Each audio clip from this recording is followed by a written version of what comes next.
Hello Ted aspirant, সবাইকে স্বাগতম আরও একটি নতুন ক্লাসে। তোমাদের সমাজ পরিবেশবিদ্যার আরও একটি নতুন ক্লাসে। এই ক্লাসের মাধ্যমে আমরা পরিবেশবিদ্যার যে টাইপস রয়েছে, অর্থাৎ পরিবেশের যে টাইপস রয়েছে সেগুলো নিয়ে আলোচনা করব। এর আগের ক্লাসে আমরা আলোচনা করেছি যে পরিবেশের বিভিন্ন উপাদানগুলি নিয়ে, অর্থাৎ কোন কোন উপাদান দিয়ে আমাদের এই পরিবেশ উৎপন্ন হয়েছে। তো সেই ক্লাসটি যদি তোমরা না দেখে থাকো অবশ্যই সেটি দেখবে, তারপরে এই ক্লাসটিতে আসবে। ওকে, তো পরিবেশের যে টাইপ আমরা যদি দেখি, পৃথিবীতে আজকে দুটো শক্তি এই পৃথিবীকে চেঞ্জেস এনেছে, বা পৃথিবীর উপরিভাগে বলতে পারো পৃথিবীর ভূপৃষ্ঠকে চেঞ্জেস আনছে। যে দুটো মূল শক্তি, সে দুটো শক্তি হলো আমাদের একটা মনুষ্য শক্তি, আরেকটি হলো প্রাকৃতিক শক্তি। দেখো আজকে পৃথিবীতে কারা ডমিনেন্স করছে? একটা মানুষরা ডমিনেন্সই তৈরি করেছে এই পৃথিবীতে। মানুষ দেখো পৃথিবীর বিভিন্ন প্রান্তে, যেখানে পৃথিবীর যেই প্রান্তেই মানুষ বসবাস করুক না কেন, সে কিন্তু তার একটা নিজস্ব আধিপত্য তৈরি করেছে এই পৃথিবীর উপরে বা প্রকৃতির উপরে। ওকে, তো তার উপর ভিত্তি করে পরিবেশকে আমরা দুটো ভাগে ভাগ করতে পারি। যেমনটা আমি প্রথম ক্লাসে তোমাদের বলেছিলাম, সূর্য থেকে যখন পৃথিবীর উৎপত্তি হলো, পৃথিবী মূলত একটি জ্বলন্ত গ্যাসীয় পিণ্ড ছিল, সেখানে কোনো রকমের পরিবেশ কিন্তু ছিল না। বাট পরবর্তীতে সময়ের সঙ্গে সঙ্গে আমাদের শিলামণ্ডল তৈরি হলো। শিলামণ্ডল শুরু হওয়ার সঙ্গে সঙ্গে আমাদের, বা শিলামণ্ডল উৎপত্তি হওয়ার সঙ্গে সঙ্গে আমাদের বায়ুমণ্ডল উৎপন্ন হলো। বায়ুমণ্ডলের সঙ্গে সঙ্গে আমাদের জলমণ্ডল উৎপন্ন হলো। জলমণ্ডল অর্থাৎ হাইড্রোস্ফিয়ার উৎপন্ন হলো। এবং এই তিনটির কম্বিনেশনে শিলামণ্ডল, বায়ুমণ্ডল এবং জলমণ্ডল এবং সূর্যের আলোর উপস্থিতিতে তখন পৃথিবীতে জীবমণ্ডল আসলো। রাইট? তাহলে এইভাবে কিন্তু জীবমণ্ডলের উৎপত্তি হলো, এবং শিলামণ্ডল, বায়ুমণ্ডল, জলমণ্ডল এই তিনটি স্ফিয়ার বা বলতে পারি তিনটি মণ্ডলের উপস্থিতিতে পৃথিবীতে প্রথমবারের জন্য জীবমণ্ডল তৈরি হলো বা জীবের উৎপত্তি হলো। এবং সেখান থেকেই কিন্তু আমাদের পরিবেশের উৎপত্তি হওয়া শুরু হয়, যেটা আমি আগেও বলেছিলাম যে প্রায় আজ থেকে 60 থেকে 70 কোটি বছর আগে আমাদের পৃথিবীতে প্রথমবারের জন্য জীবের উৎপত্তি হয়, এবং ধীরে ধীরে তা একটি প্রাকৃতিক পরিবেশের পরিবর্তন আনে, অর্থাৎ পৃথিবীর মধ্যে পরিবর্তন আনে। প্রকৃতি তার শক্তির মাধ্যমে, প্রাকৃতিক শক্তির মাধ্যমে প্রকৃতির বিভিন্ন উপাদান আজকে যে আমরা দেখতে পাই, ঘর থেকে বাইরে বেরোলেই যা কিছু আমরা দেখতে পাবো, সেগুলো কিন্তু এই প্রাকৃতিক শক্তির মাধ্যমে উৎপন্ন হয়েছিল সেই সময়। অর্থাৎ এখান থেকে আমাদের এনভায়রনমেন্টের উৎপত্তি শুরু হলো, বা পরিবেশের উৎপত্তি হলো। রাইট? এবার পরিবেশের কোন কোন উপাদানগুলো উৎপন্ন হলো? শিলা থেকে শুরু হলো পাহাড় পর্বত, তারপরে উৎপন্ন হলো আমাদের এই জীবমণ্ডল থেকে বন জঙ্গল, যেমনটা আমি অলরেডি এগুলো তোমাদের ফার্স্ট ক্লাসে আলোচনা করেছি। এরপরে নদী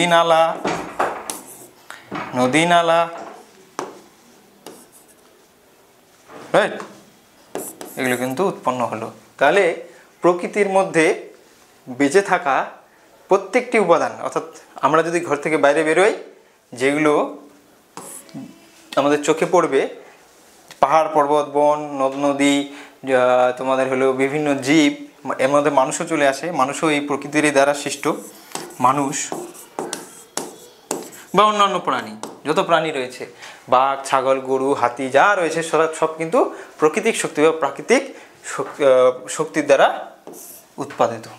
ওকে, এই যখন এই প্রাকৃতিক পরিবেশ উৎপন্ন হলো আমাদের পৃথিবীতে প্রথমবারের জন্য, সেখানে প্রত্যেকটি জীব বসবাস করছে, তাই না? প্রাকৃতিক উপাদানগুলো তো থাকছেই, তার সঙ্গে সঙ্গে বিভিন্ন জীব তার উৎপত্তি হয়। যত ধরনের জীব, যে বায়োডাইভার্সিটি বলছি, প্রাণী ও উদ্ভিদের যে সমাহার হয় আজকের দিনে পৃথিবীতে, প্রত্যেকে কিন্তু এই পৃথিবীতে আসলো, যাকে আমরা প্রাকৃতিক পরিবেশ বলে থাকি। প্রাকৃতিক শক্তির দ্বারা সৃষ্ট যা কিছু রয়েছে আমাদের পৃথিবীতে, তাই হলো আমাদের প্রাকৃতিক পরিবেশ। রাইট?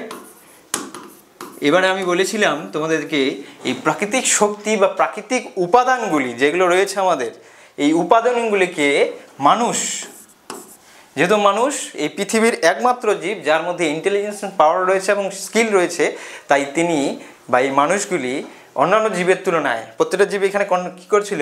স্ট্রাগলিং করছো ফর সাবজিস্টেন্স, স্ট্রাগলিং ফর সাবসিস্টেন্স করছিল। একটা অণুজীব থেকে শুরু করে বড় হাতি, তার থেকে বড় জীব কি করছে, প্রত্যেকে বেঁচে থাকার জন্য স্ট্রাগল করছিল প্রাকৃতিক পরিবেশের মধ্যে।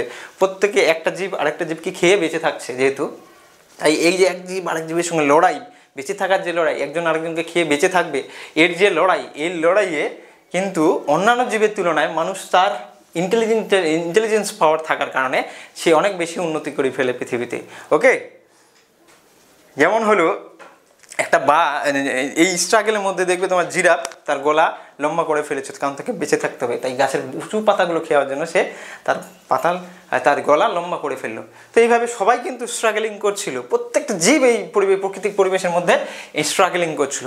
এবারে মানুষ তার স্কিল ব্যবহার করে বা তার ইন্টেলিজেন্সি পাওয়ার ব্যবহার করে এই প্রাকৃতিক উপাদানগুলোকে নিয়েই কিন্তু মানুষ যা কিছু পৃথিবীতে উন্নতি করেছে, মানুষ সুষ্ঠুভাবে, সুস্থভাবে এবং সাবলীলভাবে বেঁচে থাকার জন্য যা কিছু উৎপন্ন করেছে তা কিন্তু এই প্রকৃতি থেকে নিয়েই উৎপন্ন করেছে।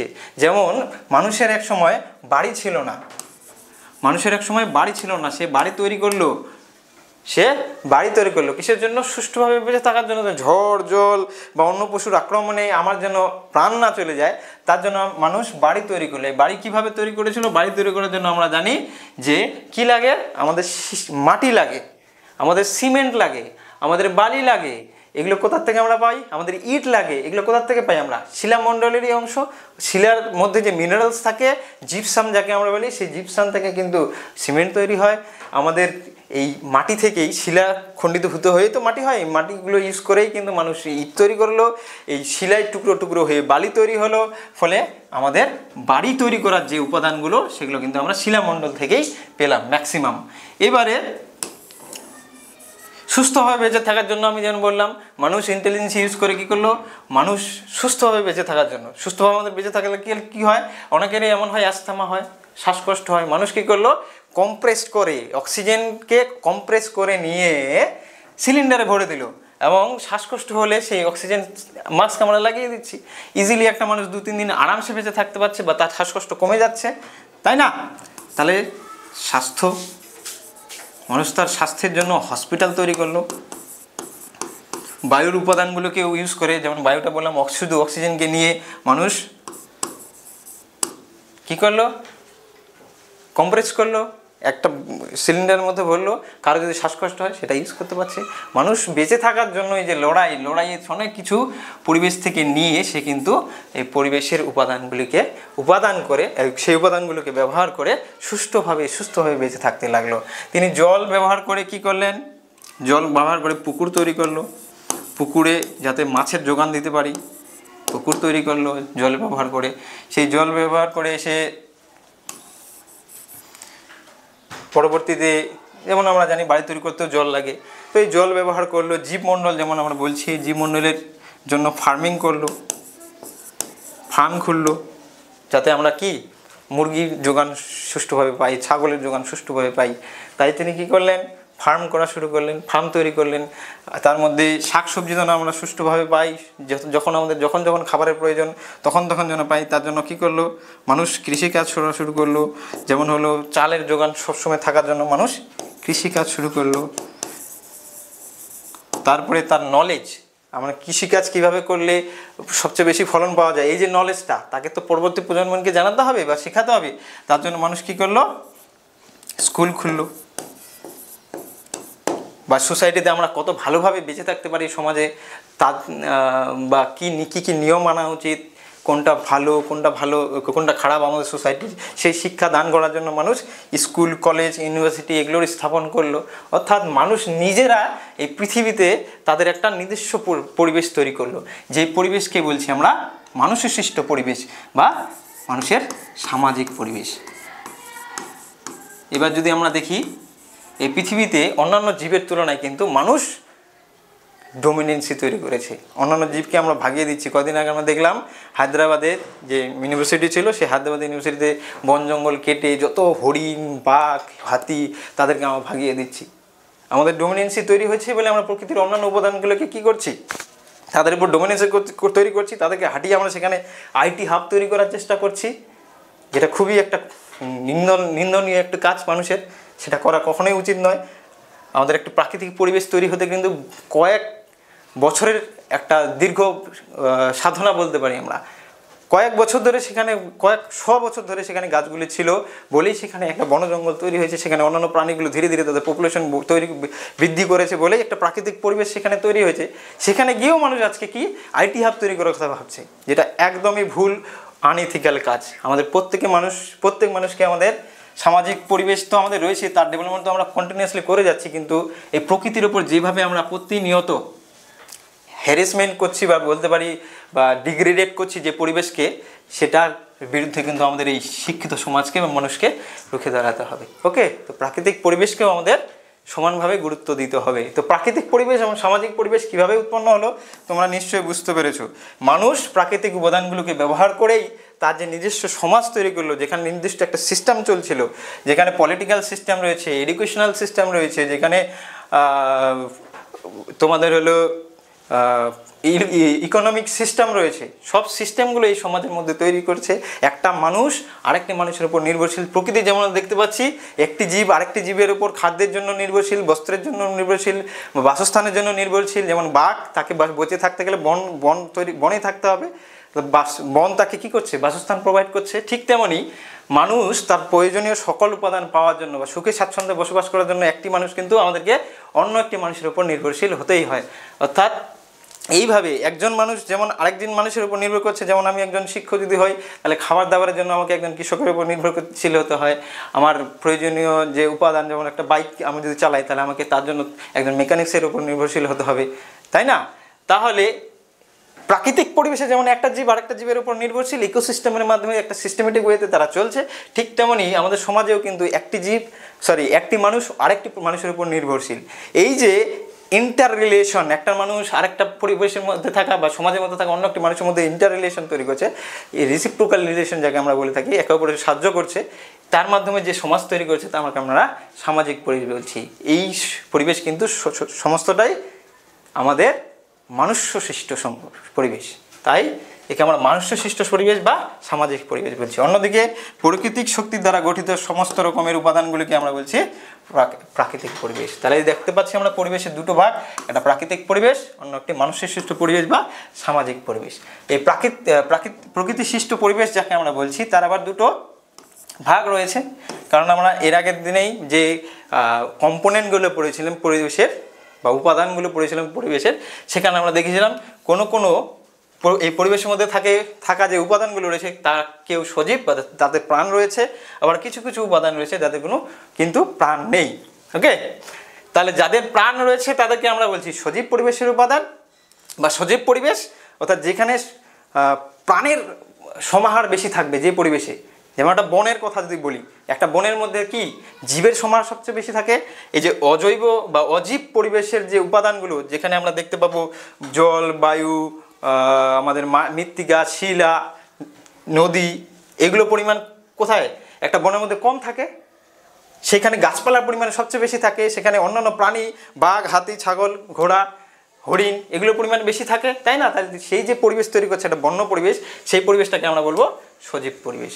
ওকে, অন্যদিকে অজীব পরিবেশ কোনগুলোকে বলবো, যেখানে আমাদের কিন্তু সজীব উপাদান তো অবশ্যই থাকবে, কিন্তু অজৈব উপাদানের পরিমাণ সবচেয়ে বেশি থাকবে। যেমন হলো পাহাড়ে যদি যাই, পাহাড়ে কি রয়েছে, গোটা পাহাড়টা শিলা দ্বারা গঠিত হয়, তাহলে পাহাড় একটা আমরা অজীব পরিবেশ হিসাবে বিবেচনা করতে পারি, যদিও সেখানে অনেক জৈব পদার্থ কিন্তু থাকে, জৈব বা জীব সেখানে বসবাস করে। ওকে, তাহলে অজীব পরিবেশ কাকে বলে আর সজীব পরিবেশ কাকে বলে নিশ্চয়ই ক্লিয়ার হয়েছে। সজীব উপাদান দিয়ে গঠিত পরিবেশকে আমরা সজীব পরিবেশ বলি, এবং অজীব বা যাদের প্রাণ নেই সেই সব উপাদান দিয়ে গঠিত পরিবেশকে আমরা অজীব পরিবেশ বলছি। যদিও কোনো পরিবেশই কিন্তু শুধুমাত্র অজীব উপাদান দিয়ে তৈরি হতে পারে না, আবার কোনো পরিবেশই সজীব উপাদান শুধুমাত্র সজীব বা জীব দিয়েই গঠিত হবে এমন হতে পারে না, কারণ জীবদের অবশ্যই কিন্তু আমাদের এই যে বায়ু, জল এবং মাটি এদের উপর নির্ভরশীল হতেই হয়, তাই না? তাহলে এবার দেখি সজীব পরিবেশ যে রয়েছে, আমাদের বনের পরিবেশ যেটাকে আমি বললাম, এখানে আমাদের কি কি রয়েছে, এদের কয়টা ভাগে ভাগ করতে পারি আমরা দুটো ভাগে ভাগ করতে পারি এদেরকে। কি দুটো ভাগ বা কি সেই দুটো ডিভিশন আমরা দেখব। কিছু কিছু জীব রয়েছে যারা শুধুমাত্র জলে বসবাস করে, মাছ, শ্যাওলা, অন্যান্য প্রাণী, জলজ প্রাণী যাদেরকে আমরা বলি, তারা শুধুমাত্র কিন্তু জলের মধ্যেই বসবাস করতে পারে, তাই তাদেরকে আমরা জলজ পরিবেশের উপাদান বলি, ওকে, বা জলজ পরিবেশের প্রাণী বলে থাকি, ওকে। অন্যদিকে কিছু কিছু জীব রয়েছে যারা শুধুমাত্রই স্থলজে বা জলের বাইরে যাকে বলতে পারি আমরা, অর্থাৎ ডাঙায় বাস করে, তাদেরকে আমরা স্থলজ পরিবেশের উপাদান বলে থাকি বা জীব বলে থাকি। যেমন আমরা মানুষ, আমরা জলে বসবাস করে থাকতে পারি না, মানুষ, হাতি, ঘোড়া, ছাগল, এর সবকটাই হলো স্থলজ পরিবেশের উপাদান, ওকে। আই হোপ এটা ক্লিয়ার। সজীব পরিবেশকে আমরা দুটো ভাগে ভাগ করছি, যারা জলে বাস করছে তাদের জন্য আমরা বলছি জলজ পরিবেশ, যেসব জীব বা প্রাণীগুলি স্থলজ পরিবেশে বসবাস করছে বা স্থলভাগে বসবাস করছে তাদেরকে আমরা স্থলজ পরিবেশের উপাদানভাবে বিবেচনা করছি, ওকে। এবার অজীব পরিবেশ, যেখানে প্রাণের কোনো গল্প নেই, সেই অজীব পরিবেশের মধ্যে আবার দুটো ডিভিশন করা যায়। কি কি সেই দুটো ডিভিশন? তিনটে ডিভিশন করা যায়। একটা হলো বায়ুমণ্ডল, বাড়িমণ্ডল এবং শিলামণ্ডল। এর দ্বারা গঠিত বিভিন্ন ফার্দার এদের বিভিন্ন উপাদানগুলো তৈরি হয়। যেমন বায়ু থেকে বায়ুর টেম্পারেচার, বায়ুর তোমার আর্দ্রতা, বায়ুর চাপ, তার মধ্যে থাকলো তোমাদের বায়ুর বিভিন্ন লেয়ার্স, বায়ুর তোমাদের হলো বৃষ্টিপাত, বায়ুমণ্ডলের একটি উপাদান, ওকে। এগুলো হয়েছে, চলে গেল আমাদের বায়ুমণ্ডলের উপাদান। অন্যদিকে বাড়িমণ্ডল যাকে আমরা বলছি, এই জলমণ্ডল যাকে আমরা বলি, এই জলমণ্ডল কিন্তু পরবর্তীতে আলাদা আলাদাভাবে অবস্থান করায়, তাদের আলাদা আলাদা আমরা নাম দিচ্ছি। যেমন বাড়িমণ্ডলের থেকেই উৎপন্ন হয়েছে নদী, বাড়িমণ্ডল থেকেই উৎপন্ন হয়েছে হ্রদ, বাড়িমণ্ডল থেকে উৎপন্ন হয়েছে আমাদের সমুদ্র বা পুকুর, ছোট হ্রদ, ছোট খাল, বিল, রাইট। সেখানে নিশ্চয়ই আলাদা একটা পরিবেশ দেখতে পাওয়া যায়, সমুদ্রে আলাদা ধরনের পরিবেশ পাওয়া যায়, তোমাদের হলো একটা ছোট খাল বিলে আলাদা ধরনের পরিবেশ পাওয়া যায়। তাই এগুলো হলো অজীব পরিবেশের ছোট ছোট ডিভিশন বা ভাগ, ওকে। নেক্সট চলে এসেছি আমরা শিলামণ্ডল। শিলামণ্ডলের দ্বারা গঠিত যে বলতে পারি অজীব পরিবেশের যে উপাদান, সেটি হলো একটি শিলামণ্ডল। যেমন আমরা যদি পাহাড় পর্বতে যাই, সেখানে কিন্তু শিলার পরিমাণ সবচেয়ে বেশি পাবো, right. So this was your divisions of প্রাকৃতিক পরিবেশ বা natural environment, okay. Now we are coming to the next part, that is মনুষ্য সৃষ্ট পরিবেশ বা সামাজিক পরিবেশ। আগেই বললাম সামাজিক পরিবেশ কীভাবে তৈরি হয়েছে। প্রাকৃতিক পরিবেশকে ব্যবহার করে মানুষ তার সুস্বাস্থ্য, স্বচ্ছন্দতা এবং সুষ্ঠুভাবে বেঁচে থাকার জন্যই প্রাকৃতিক উপাদানগুলো ব্যবহার করে মানুষ তার নিজস্ব একটি পরিবেশ তৈরি করছে, যেটাকে আমরা সামাজিক পরিবেশ তৈরি বলছি, ওকে। এই সামাজিক পরিবেশকে আবার দুটো ভাগে আমরা ভাগ করতে পারি। একটা সমাজের অভ্যন্তরীণ পরিবেশ। সমাজের অভ্যন্তরীণ পরিবেশ কোন কাকে বলছি? অর্থাৎ আমাদের যে সমাজে বাস করছি তার মধ্যে থাকা rules, customs, rituals, our faith, believe, our religion. অন্যান্য এক একটা গোষ্ঠীর মানুষ এক এক ধরনের কিন্তু ফুড কালচার রয়েছে, তাদের সোশ্যাল সিস্টেম আলাদা আলাদা রয়েছে, বলতে পারো যে নিয়ম আলাদা আলাদা রয়েছে, তাই না? অনেক এক একজন মানুষ এক এক ধর্মের দেবতাকে বিশ্বাস করে, বা বলতে পারো তাদের মানুষের যে বিশ্বাস, মানুষের মধ্যে থাকা বা তার সমাজে থাকা যে নিয়মগুলো রয়েছে, মানুষের মধ্যে থাকা যে রিচুয়ালস রয়েছে, অর্থাৎ কালচারাল সিস্টেম রয়েছে, সকলকে একত্রে আমরা বলছি সমাজের অভ্যন্তরীণ পরিবেশ। তাহলে সমাজের অভ্যন্তরীণ পরিবেশ কোনগুলো তোমরা নিশ্চয়ই বুঝতে পারছো।